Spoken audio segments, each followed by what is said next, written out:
عورت کی خوبی، عورت کا حسن اور اللہ کی نگاہ میں عورت کا مقام کب ہے؟ جب وہ شوہر کی فرما بردار ہو اور جینون جگہوں پر اور جینون احکامات میں اس کی مخالفت نہ کرنے والی ہو۔ نبی صلی اللہ علیہ وسلم نے فرمایا، بہترین بیوی وہ ہے جس کی طرف تم دیکھو تو وہ تمہیں خوش کر دے، جب تم اسے کسی بات کا حکم دو تو بجا لائے، اور تمہاری عدم موجودگی میں تمہارے مال اور اپنی ذات کی حفاظت کرے۔ تو ہمیں ایسی بہترین عورت بن کے دکھانا ہے۔ رسول اللہ صلی اللہ علیہ وسلم نے فرمایا، اللہ تعالیٰ اس عورت کی طرف نظر رحمت سے نہیں دیکھتا جو خاوند کی شکر گزاری نہیں کرتی، حالانکہ وہ اس سے بے نیاز نہیں ہو سکتی، اس کے بغیر رہ بھی نہیں سکتی، لیکن جب وہ ہوتا ہے تو اس سے وہ صرف لڑائی کرتی رہتی اور گلے شکوے کرتی رہتی، کمپلینٹس، ہر چیز میں کمپلینٹس۔ تو شوہر بھی چاہے اس کے پاس کتنی بھی جسمانی طاقت ہے یا مالی طور پر بہت سٹیبل ہے، وہ انسان ہے، وہ ہیومن بینگ ہے، وہ بھولتا بھی ہے، وہ غلطی بھی کرتا ہے، تو ایسی چیزوں کو اگنور کر دینا چاہیے۔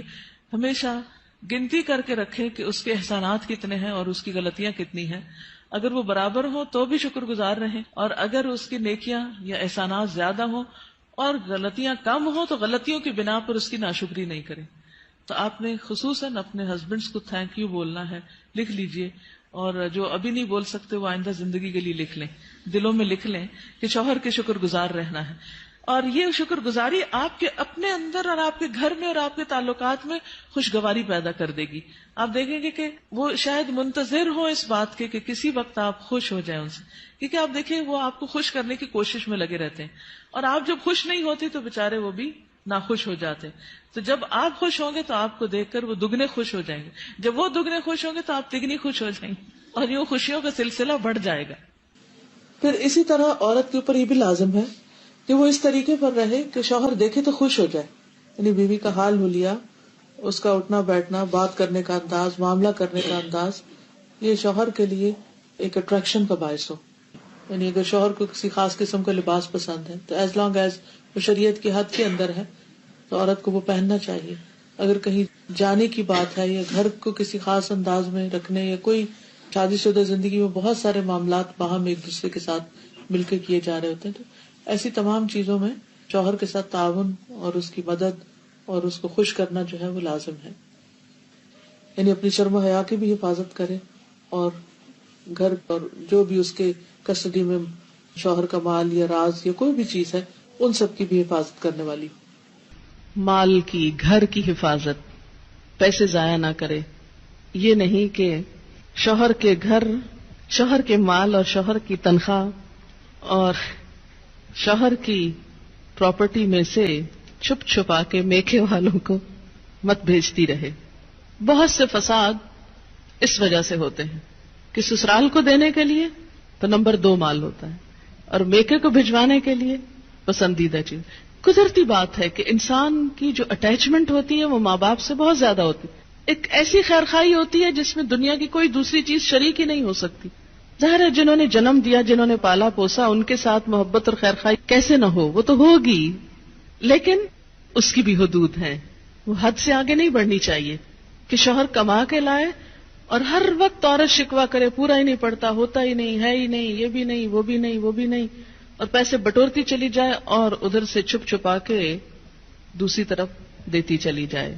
نہیں، حتیٰ کہ فی سبیل اللہ بھی اگر عورت کو دینا ہے تو شوہر کی رضامندی ضروری ہے، یعنی شوہر کا مشورہ بھی ہونا چاہیے اس میں۔ پھر اسی طرح یہ ہے کہ بولنے میں اچھی ہو۔ رسول اللہ صلی اللہ علیہ وسلم نے فرمایا، کنواری عورتوں سے نکاح کرو کہ وہ شیریں گفتار ہوتی، یعنی کہ ان کے بولنے میں مٹھاس ہوتی، اور تھوڑی چیز پر جلد خوش ہو جاتی، یعنی شکر گزار ہوتی، کیونکہ زیادہ دنیا نہیں دیکھی ہوتی اور مطالبے بھی کم ہوتے۔ اس لیے خصوصی طور پر بیوی کی حیثیت سے جو خوبی بیان کی گئی وہ یہ کہ شوہر کے ساتھ بات کرنے میں بھی اچھی ہو اور بہت زیادہ مطالبے کرنے والی نہ، اور نہ ہی اپنے شوہر کی اجازت کے بغیر کسی مرد کو گھر میں آنے کی اجازت دے، کیونکہ اس سے بھی شکوک و شبہات پیدا ہوتے ہیں۔ پھر اسی طرح شوہر کے مال میں سے اس کی مرضی کے بغیر تحفہ یا صدقہ نہ کرے، کیونکہ کمانے والا مرد ہے، یا تو عورت کا اپنا ذاتی مال، یعنی اگر پیرنٹ سے ملا ہے یا انہیرٹ کیا ہے یا وہ خود کماتی ہے تو اس میں تو اپنی مرضی سے جو بھی وہ کرنا چاہے، لیکن اگر شوہر کی طرف سے کچھ ملا ہوا ہے تو اس میں اس سے مشورہ کرنا اور اس کی اجازت لینا ضروری ہے، کیونکہ اصل مالک بہرحال شوہر ہے. اور بہت دفعہ گھروں میں جھگڑے اس وجہ سے پڑ جاتے ہیں کیونکہ ہسبینڈ جو ہے وہ بیوی کو اجازت نہیں دیتا، اور بیوی اپنی مرضی سے اپنے میکے کو یا کسی اور کو کچھ دینا چاہتی ہے، اور ان معاملات میں اختلاف بعض اوقات گھر کی بنیادیں ڈھیلی کر دیتا ہے. عورت کے اوپر یہ بھی ذمہ داری عائد ہوتی ہے کہ وہ اپنے شوہر کی اطاعت کے ساتھ ساتھ اس کی خدمت بھی کرے. جس طرح شوہر گھر سے باہر سب کچھ کمانے کا ذمہ دار ہے، تو اسی طرح عورت گھر میں آرام اور سکون فراہم کرنے کی بھی ذمہ دار ہے. پھر اسی طرح یہ ہے کہ شوہر کی اجازت کے بغیر نامحرموں سے گفتگو سے بھی بچنا چاہیے. حضرت علی بن ابی طالب سے روایت ہے کہ رسول اللہ صلی اللہ علیہ وسلم نے خاوند کی اجازت کے بغیر عورتوں سے ان کے گھروں میں گفتگو سے منع کیا ہے. اگر شوہر کو یہ بات پسند نہیں کہ عورت کسی مرد سے بات کرے تو عورت کو نہیں کرنی چاہیے، کہ بعض اوقات انہی چیزوں سے پھر جھگڑے پیدا ہو جاتے. پھر اسی طرح یہ ہے کہ مشکل حالات میں شوہر کا ساتھ دے. پھر اسی طرح بد اخلاقی اور بد زبانی سے دور رہے. اب یہ جو بد زبانی ہے یہ عام طور پر بہت سے کام خراب کرتی ہے. انسان کی زبان ہی ہوتی ہے جو اس کو عزت دیتی ہے، اور زبان ہی ہوتی ہے جو اس کو ذلیل کر دیتی ہے. اگر ایک زبان انسان کنٹرول کر لے تو اللہ تعالیٰ اور بندوں دونوں کے سامنے انسان سرخرو ہو جاتا ہے. تو اس لیے انسان سوچ سمجھ کر بات کرے. پھر اسی طرح یہ ہے کہ بد دعائیں نہیں دینی چاہیے، نہ اپنے آپ کو، نہ بچوں کو، نہ شوہر کو، اور نہ کسی اور کو. کیونکہ اگر کوئی دوسرا بد دعا کا مستحق نہ ہوا تو وہ بد دعا واپس پلٹے گی، جس نے دی ہے اسی کو آ کے لگے گی. رسول اللہ صلی اللہ علیہ وسلم نے فرمایا بد دعا نہ دیا کرو، نہ اپنے اوپر، نہ اپنی اولاد پر، نہ خادموں پر، نہ مالوں پر. کہیں ایسا نہ ہو کہ وہ قبولیت کی گھڑی ہو کہ جس میں اللہ تعالیٰ سے مانگا جائے تو وہ دعا قبول ہو جائے اور پھر انسان خود ہی پچھتائے. لیکن ریلیشن شپ کے اندر کچھ چیزیں ایسی ہیں جن کا خیال رکھنا بہت ضروری ہے، اور ان چیزوں کو ضرور ذہن میں رکھنا چاہیے جو تعلقات کی خرابی کا باعث بنتے ہیں. ٹھیک ہے، کچھ چیزیں تو وقتی طور پہ انسان کی طبیعت مزاج کا حصہ ہوتی ہیں، کچھ بچپن کی دو مختلف گھرانوں سے اٹھان ہوتی ہے، اور پھر مرد اور عورت کا جو بایولوجیکل ڈفرینس ہے وہ بھی بیچ میں بہت اہم رول ادا کرتا ہے. لیکن ان سب چیزوں کے ساتھ ساتھ کچھ فیکٹرز کو سامنے رکھنا چاہیے. اس میں جو چیز عموماً خرابی کا باعث بنتی ہے وہ بدگمانی ہے. جب کسی پہ شک ہونے لگتا ہے تو وہ شک انسان کو ختم کر دیتا ہے، انسان کا چین لوٹ لیتا ہے. ہسبینڈ وائف کے درمیان محبت کو قائم رکھنے والی چیز اعتماد ہے. جب تک ایک دوسرے پر اعتماد اچھا ہوتا ہے تو خواہ ایک دوسرے سے دور بھی ہوں تو کچھ مشکل نہیں ہوتی، دونوں اپنی اپنی جگہ سیٹسفائیڈ ہوتے. لیکن قریب رہ کے بھی اگر بد اعتمادی کی فضا آ جائے، شک آ جائے تو خوشیاں ختم ہو جاتی ہیں. اس لیے حد الوسع یہ کوشش کرنی چاہیے کہ ان کاموں سے بچا جائے جو ایک دوسرے کو پسند نہیں. جو چیزیں ہسبینڈ کو پسند نہیں، بیوی کو ان سے بچنا چاہیے. اسی طرح بد اعتمادی اعتماد کے ساتھ ساتھ تنگ نظری سے بچنا چاہیے، نیرو مائنڈڈ نہیں ہونا چاہیے، اور ایک دوسرے کے ساتھ ایک دوسرے کی چھوٹی چھوٹی بات کو مائنڈ نہیں کر لینا چاہیے. کیونکہ بعض اوقات جب شادی ہوتی ہے تو دونوں میں سے کسی ایک کی یا دونوں طرف کی ایک پوزیسو ایٹیٹیوڈ جو ہوتا ہے کہ بس دوسرے شخص کا سب کچھ ہی میرا ہے. اور جب ہم دوسرے سے محبت کرتے ہیں یا محبت کا اظہار کرتے ہیں تو پھر ہم کیا چاہتے ہیں کہ یہ شخص بس اب کسی اور کی طرف توجہ نہ کرے. اگر شوہر ہے تو اگر وہ ماں سے بھی بات کرے گا تو بیوی کو کھلنے لگتا ہے کہ ماں کا سر ماتھا کیوں چوم رہا ہے. اگر بہن بھائیوں سے بھی بات کرتا ہے تو وہ بھی بعض اوقات برا لگنے لگتا ہے. یہ تنگ نظری نہیں ہونی چاہیے، دل کھلا ہونا چاہیے. جو محبت میں آپ کا حصہ ہے وہ آپ کا ہے، بیوی کی جگہ اور کوئی نہیں ہو سکتا. لیکن یہ بھی یاد رکھیے کہ جس ماں نے تکلیف اٹھا کے جنم دیا ہے اور سالوں سال دعائیں مانگ مانگ کے اس کو پالا ہے اور بڑا کیا ہے اور اس منزل تک پہنچایا ہے کہ جب وہ کامیابی کے ایک اعلیٰ منزل کو پہنچا تو اب آپ کے ساتھ اس کا ریلیشن شپ ہو رہا ہے، تو جس نے یہ ساری منزلیں طے کی ہیں اس کا حق اپنی جگہ ہے. اس حق کو کبھی فراموش نہیں کرنا چاہیے، بلکہ شوہر کی مدد کرنی چاہیے کہ وہ اپنی ماں کا خیال رکھ سکے اور اس کا ساتھ دینا چاہیے. اگر وہ کسی قسم کی کمی کوتاہی کر رہا ہے تو ایک اچھی بیوی کی خوبی یہ ہے کہ وہ اس کو توجہ دلائے کہ تمہاری ماں تمہارا انتظار کر رہی ہے. پھر کچھ اور چیزیں ہیں کہ جن کی وجہ سے تعلقات اچھے نہیں ہوتے، اور وہ ہیں ڈسفنکشنل کمیونیکیشن، اچھی کمیونیکیشن کا نہ ہونا. کامیاب شادی کے لیے ہسبینڈ وائف کی کمیونیکیشن کا اچھا ہونا بہت ضروری ہے. اور اگر ابھی تک ہم نے کمیونیکیشن کے گر یا سکلز نہیں سیکھے تو ہم میں سے ہر ایک کو سیکھنے چاہیے. کچھ انسان کے دل کی ضروریات ہوتی، یہاں ایمان ہونا چاہیے، اسپرچولیٹی ہونی چاہیے. کچھ اس کے پیٹ کی ضرورت ہے، اس کو کھانا کھانا ہے. تو آپ صرف شوہر سے کسی شیکسپیئر کے اوپر باتیں کر کر کے اس کو راضی نہیں کر سکتے کہ آپ نے بہت کچھ پڑھا ہوا تو آپ اس کو روز ایک نئی کہانی سنانے لگتے ہیں. اس سے وہ خوش نہیں ہوگا جب تک آپ کھانا اچھا نہیں دیں گے. اور پھر اسی طرح شادی کا اصل مقصد کیا؟ ہسبینڈ وائف کی سیکشل نیڈز بھی ہیں. اب اگر آپ کھانا بھی اچھا پکا رہے ہیں اور آپ باتیں بھی بہت اچھے کر رہے ہیں اور بڑے اسپرچل بھی ہیں، بڑے ایمان ہے آپ کے اندر، لیکن ہسبینڈ اگر آپ کو بلاتا ہے تو آپ موڈ آف کر لیتے ہیں اور اس کی ضرورت پوری نہیں کرتے، یا اس کے ساتھ محبت سے پیش نہیں آتے، یا اپنی محبت شو نہیں کرتے، تو بھی غلط بات ہے، ریلیجسلی بھی غلط بات ہے. تو یہ چیز بھی بعض اوقات جھگڑوں اور فساد کا باعث بنتی. ٹھیک ہے، انسان کے موڈ اپ اینڈ ڈاؤن ہوتا ہے، کبھی دل نہیں بھی چاہتا، لیکن اس وقت انسان یہی سوچے کہ اگر میرے اندر کسی چیز کی طلب ہو اور کوئی اور مجھے پریونٹ کر دے اس سے، تو پھر میرا کیا ہوگا؟ تو اس وقت مجھے اگر نہیں بھی ضرورت اور ہسبینڈ کی ایک ضرورت ہے تو دونوں کے درمیان جب ہی نبھے گی نا جب ایک دوسرے کی ضروریات کا خیال رکھیں گے. تو جب انسان کبھی اپنے من کو مار کے دوسرے کو خوش کر دیتا تو اللہ تعالیٰ اس کے عوض اس کو اس سے بڑی خوشی عطا کرتا ہے. تو ان چیزوں کا خیال رکھنا ضروری ہے.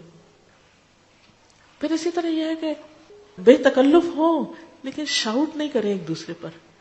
احترام اپنی جگہ قائم رہے، کیونکہ چیخ چلا کے بات کرنا، دور سے شاؤٹ کرنا، اس سے بھی ایک دوسرے کے لیے بعض اوقات دل جو ہے وہ ایک دوسرے سے تنگ ہونے لگتے ہیں.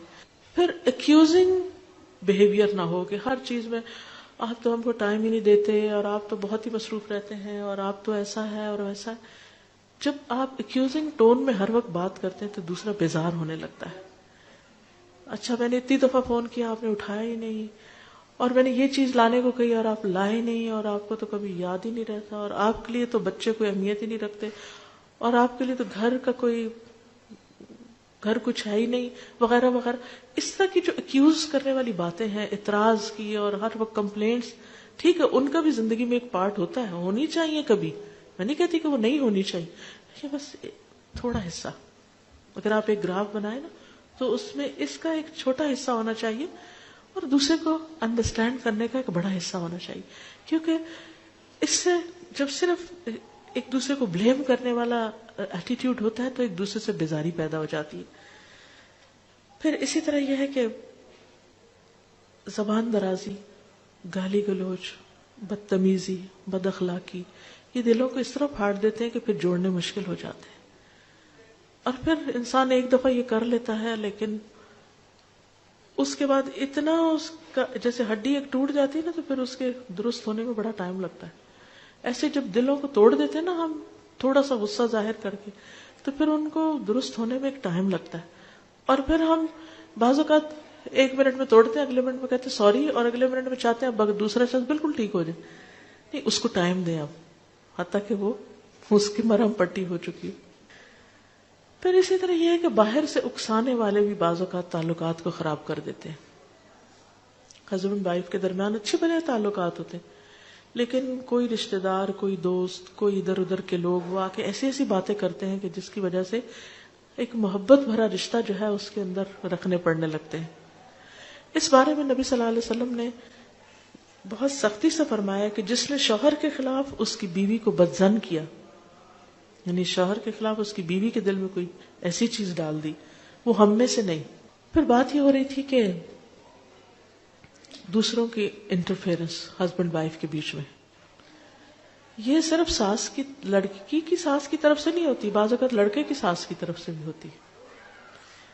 ہم مائیں بعض اوقات بیٹیوں کا پیچھا کیے رکھتی ہیں اور چھوٹی چھوٹی بات میں ہم انٹرفیئر کرتے ہیں. اچھا کیا کھایا تھا، کیا بنایا تھا، کہاں گئے تھے، یہ ملا کہ نہیں ملا، ایسا ہو گیا یا نہیں ہوا. ان باتوں کی وجہ سے بعض اوقات بہت گڑبڑ ہو جاتی ہے. بچوں کو ایک فریڈم دینی چاہیے کہ آپس میں ایک دوسرے کے ساتھ انڈرسٹینڈنگ کریں، کیونکہ ہم محبت کر رہے ہوتے ہیں لیکن الٹا دشمنی کر رہے ہوتے ہیں. ایک اور حدیث میں آتا ہے عورت شوہر کے معاملے میں کسی دوسرے کی بات نہ مانے، کسی دوسرے کی، حتیٰ کہ پیرنٹس کی بھی. آپ کو پتا ہے کہ والدین کی اطاعت فرض ہے. اللہ تعالیٰ نے قرآن پاک میں کیا کہا؟ اللہ کی عبادت کرو اور ماں باپ کی بات مانو. لیکن جب ایک عورت کی شادی ہو جاتی ہے تو اب اس کے لیے اس کا اصل گھر کون سا ہے؟ شوہر کا گھر ہے. اور اب اس کے لیے والدین کی اطاعت سیکنڈری ہے، شوہر کی اطاعت نمبر 1 ہو گئی ہے. پہلے والدین اس کی کفالت کر رہے تھے، اب شوہر اس کی کفالت کر رہا ہے. اب ایک نیا گھر بن رہا ہے. اس کے ڈسپلن میں کیا ہے کہ بیوی شوہر کی بات مانے، نہ کہ میکے کی ڈکٹیشن لیتی رہے روز ٹیلی فون پر.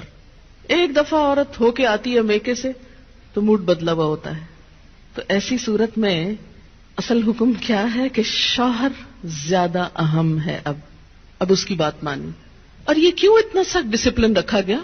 کیونکہ جب تک ایک عورت کی وفاداری اس کے اپنے گھر سے نہیں ہوگی، گھر نہیں بنے گا. وہ بات میں ادھر بھاگی جا رہی ہے، یہ گھر خراب ہو رہا ہے. اب اس کی اہمیت، اس کی زیادہ اہم ڈیوٹی کیا ہے کہ اب وہ نئے گھر کی تعمیر کرے. اس لیے کہ شوہر نے مہر بھی دیا ہے، گھر دیا ہے، سب ضروریات پوری کر رہا ہے. اب آئندہ اللہ تعالیٰ نے ایک نئی نسل لانی ہے، ان کی تربیت ہے، ان کا کام ہے، اتنی ذمہ داریاں آنے والی ہیں. اب چھوڑو دھیان پیچھے کا، اب آگے کا سوچو.